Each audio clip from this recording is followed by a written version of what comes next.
Hello, সবাইকে আবারও স্বাগতম জানাচ্ছি Canada Bangladesh immigration essential YouTube চ্যানেলের পক্ষ থেকে। আশা করছি আপনারা সবাই ভালো আছেন। আজকের পর্বটা আপনাদের জন্য সেলফ এমপ্লয়মেন্ট। যারা আপনারা সেলফ এমপ্লয়েড অথবা ফ্রিল্যান্সিং করছেন তাদের জন্য। তো আপনারা প্রায়শই ভেবে থাকেন বা আমাকে অনেকে প্রশ্ন করেন যে, "ভাই আমি তো সেলফ এমপ্লয়েড। তাহলে আমার পক্ষে কি কানাডাতে সিটিজেন হওয়া বা পার্মানেন্ট রেসিডেন্সির কোনো স্কোপ কি নেই? আমি কি কোনো স্ট্রিমে অ্যাপ্লিকেশন করতে পারবো না?" হ্যাঁ, অবশ্যই পারবেন। তো এখানে যে এলিজিবিলিটি ক্রাইটেরিয়া গুলো, যে রিকোয়ারমেন্টস গুলো সেগুলো আমি আজকে অল্প একটু বলার চেষ্টা করব। আগামী পর্বে আমি এটা নিয়ে ২ টা পর্ব করব সেলফ এমপ্লয়মেন্ট নিয়ে, যেহেতু এটা একটু বড়। তো আগামী পর্বে আমি চেষ্টা করব আপনাদেরকে আমার কম্পিউটার স্ক্রিন শেয়ার করে দেখানোর জন্য যে আ এই প্রোগ্রামটা আসলে কাদের জন্য এবং আপনাদের এলিজিবিলিটি ক্রাইটেরিয়া গুলো কি?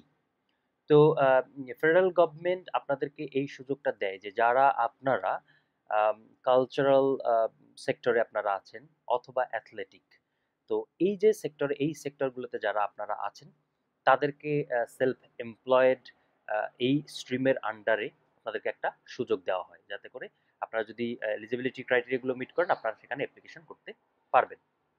তো সেলফ এমপ্লয়েড হিসেবে যদি আমি একটু কালচারাল সেক্টরে যারা আছেন তাদেরকে আমি একটু বলি, আহ, বা আমি একটু ইন জেনারেলি যদি বলি আসলে কি কি কি ধরনের এনওসি গুলো হয় বা কাদেরকে সেলফ এমপ্লয়েড, কোন আপনি কোন ধরনের সেলফ এমপ্লয়েড হলে, কোন ধরনের এনওসির আন্ডারে আপনি হলে এখানে আপনি অ্যাপ্লিকেশন করতে পারবেন।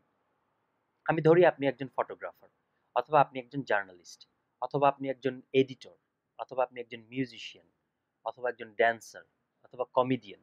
তো এই যে এই এনএসসি গুলো, আরো অনেক এনএসসি আছে, এগুলো আমি আগামী পর্বে আপনাদেরকে দেখাবো। দেখা যাবে মিলে যাবে আপনাদের সাথে, অনেকের সাথে। তো আপনাদের সেখানে আশা আছে।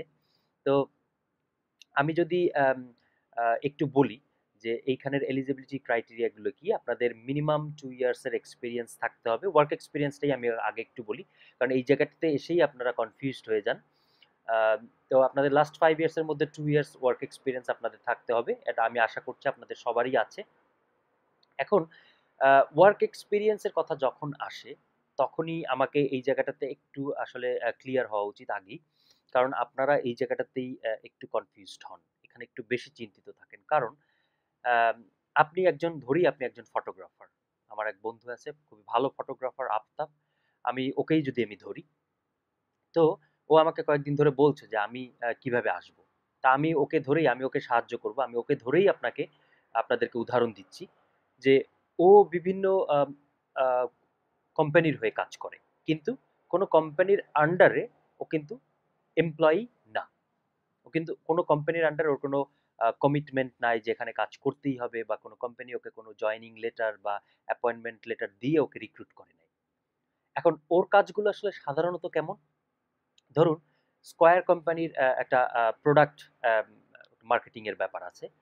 তো সেখানে কি করা হবে, ফটোগ্রাফারদেরকে নেওয়া হবে, যে যে ফটোগ্রাফার এই ছবিগুলো তুলে প্রোডাক্টটাকে কি করবে, ডেভেলপ করবে, প্রোডাক্টটাকে মার্কেটে দিবে। তো এখন এই যে একজন এমপ্লয়ারের হয়ে ও যদি সরাসরি কাজ নাও করে থাকে, কিন্তু একজন এমপ্লয়ারের হয়ে কিন্তু সে কোনো না কোনোভাবে কাজ করছে। তো যখনই আপনারা এক্সপেরিয়েন্স লেটারের কথাই আমি যখন বলি, তখন আপনারা বলেন যে আমি তো কোনো এমপ্লয়ার হয়ে কাজ করছি না। তাহলে আমাকে এক্সপেরিয়েন্স লেটারটা কে দেবে? আমাকে এক্সপেরিয়েন্স লেটারে কে রেফারি হবে? কে লিখে দেবে যে আমি এই জব ডিউটিস গুলো আমার, আমি এই কাজগুলো প্রত্যেকদিন করি? তো এই জিনিসগুলো তো লিখে দেওয়ার মতো কেউ নেই। হ্যাঁ, এটা সত্যি। আপনাকে কিন্তু এই জিনিসগুলো লিখে দেওয়ার কেউ নাই। আপনাকে কেউ বলবে না, কোনো এমপ্লয়ার বলবে না যে আপনি আমাদের এখানে 2017 থেকে কাজ করছেন। আপনার নিম্নোক্ত জব ডেসক্রিপশন গুলো আপনি এই জবগুলো করতেন, এবং এটার জন্য আপনি এত স্যালারি পাইতেন। আপনি উইকলি এত ঘন্টা কাজ করতেন। এই যে রিকোয়ারমেন্ট গুলো, আইআরসিসির একটা জব এক্সপিরিয়েন্স লেটারের যে রিকোয়ারমেন্ট গুলো একটা লেটার হেড প্যাডে হতে হবে একটা কোম্পানির, সেই রিকোয়ারমেন্টস গুলোর কিন্তু কিছুই আপনি মিট করছেন না।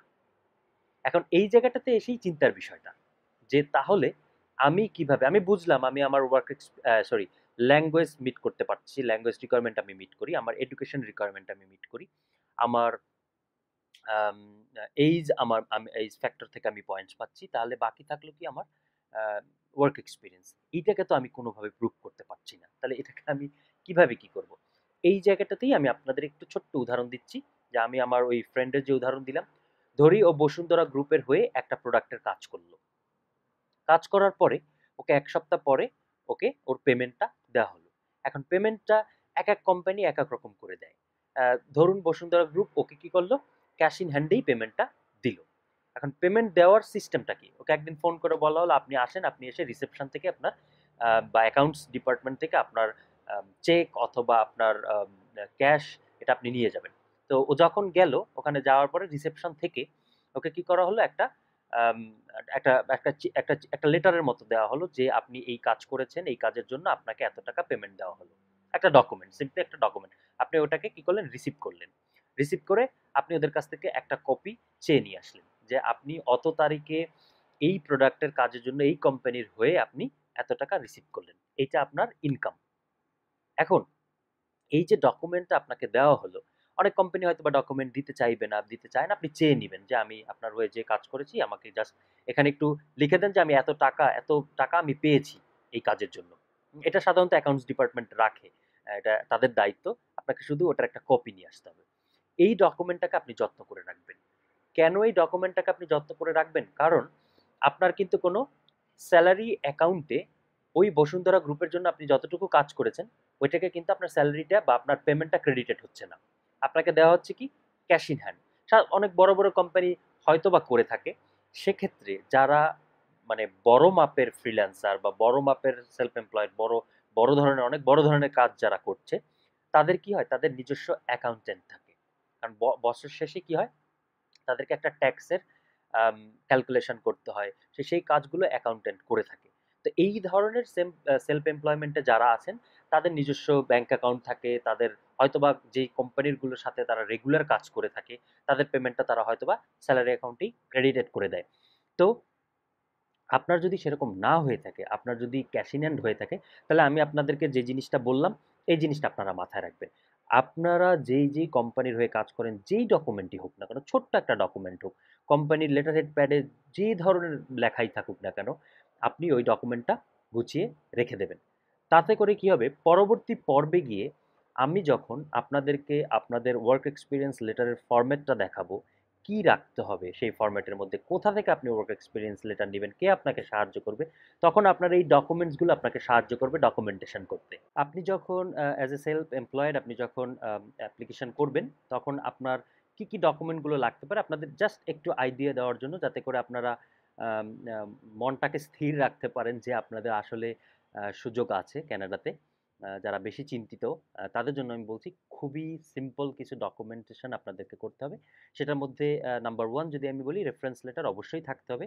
কিভাবে নিবেন, কোথা থেকে নিবেন সেটা আমি আগামী পর্বে দেখাবো, কে আপনাকে দিবে, ফরম্যাটটা কি। দ্বিতীয়ত হলো আপনাকে পেমেন্ট, যে ডকুমেন্টসগুলো আছে, পেমেন্ট মেথড আপনাকে কিভাবে দেওয়া হয়েছে, ওয়েদার এটা ক্যাশ ইন হ্যান্ড হোক অথবা আপনার স্যালারি অ্যাকাউন্ট হোক, সেটা ডকুমেন্টস আপনাকে রাখতে হবে। আপনি যে কোম্পানির সাথে যে কোম্পানিগুলোর সাথে আপনি কাজ করেছেন বা করছেন, অনেক সময় হয় না যে আপনি একটা কোম্পানির জন্য কাজ করেছেন এবং সেই কোম্পানি আপনার কাজে খুব প্লিজড। তারা আপনাকে কি করলো? একটা অ্যাপ্রিসিয়েশন লেটার দিল। যে খুশি হয়ে অনেক একটা ইমেইল করলো যে, ডিয়ার মিস্টার আফতাব, আপনি আমাদের জন্য এই কাজটা করেছেন, আমরা খুব খুশি হয়েছি। আপনাকে সিম্পলি একটা ইমেইল দেওয়া হলো 2 লাইনের, যে ভবিষ্যতে আপনার সাথে আমরা আরো কাজ করব, সেই আশা আমরা করছি। তো এই জিনিসগুলো আপনারা কি রাখবেন? স্ক্রিনশট নিয়ে রাখলেন, সেভ করে রাখলেন। এই জিনিসগুলো আপনারা ডিলিট করবেন না, প্রিন্ট আউট করে আপনারা ফাইল করে রাখলেন। এবং পরবর্তী যে বিষয়টা সেটা হলো, পরবর্তী যে ডকুমেন্টটা সেটা হলো ট্যাক্স ফাইলিং।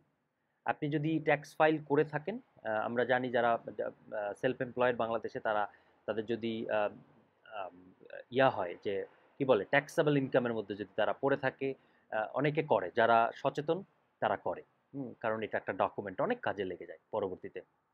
আর যারা চিন্তা করে না, ঠিক আছে, মাসে 30,000 টাকা ইনকাম করতেছি, এটার আবার কিসের ট্যাক্স ফাইল, তো তাদের কথাটা ডিফারেন্ট। তো যারা করে থাকে বা করেন নাই এখনো সেলফ এমপ্লয়েড হিসেবে, ভবিষ্যতে কানাডাতে অ্যাপ্লিকেশন করার চিন্তা আছে, আমি আপনাদেরকে অবশ্যই বলবো আপনারা ট্যাক্স ফাইল শুরু করে দেন। আচ্ছা, আর একটা যেটা হলো আপনার বিজনেস রেজিস্ট্রেশন। যদি আপনার বিজনেস রেজিস্ট্রেশন থেকে থাকে, আপনি অবশ্যই সেটা ডকুমেন্টগুলো ঠিকঠাক রাখবেন। আমি জানি বাংলাদেশে আমাদের বিজনেস রেজিস্ট্রেশন সাধারণত বাংলায় হয়। আপনারা এটাকে ট্রান্সলেট করে ইংলিশ করে রাখবেন। তো এই মোটামুটি আপনার ডকুমেন্টেশন। তো আপনারা পুরো ভিডিওটা আজকে দেখেছেন বলে আমার বিশ্বাস। পরবর্তী ভিডিওতে আমি আরও আপনাদেরকে বিশদভাবে বলার চেষ্টা করব, দেখানোর চেষ্টা করব যে একজন সেলফ এমপ্লয়েড হিসেবে আপনার স্বপ্ন শেষ হয়ে যায় নাই কানাডা পার্মানেন্ট রেসিডেন্সির জন্য বা কানাডার ইমিগ্রেশনের জন্য। আপনার অবশ্যই এখানে আশা আছে, আপনার অবশ্যই এখানে সম্ভাবনা আছে, এবং এই আশা এবং সম্ভাবনাগুলোকে বাস্তবে রূপ দেওয়ার জন্য আপনাকে যে কাজগুলো করতে হবে, আমার চেষ্টা, আমি আপনাদেরকে সব ভিডিওতে বলি, আমার চেষ্টা আপনাদেরকে প্রথম থেকে শেষ পর্যন্ত গাইড করার, যাতে করে পুরো প্রসেসটা আপনারা নিজেরাই শেষ করতে পারেন। তো আগামী পর্বটাও আপনারা দেখবেন। ততক্ষণ পর্যন্ত আপনারা সবাই ভালো থাকুন, সুস্থ থাকুন। দেখা হবে আপনাদের সাথে আগামী পর্বে। ধন্যবাদ।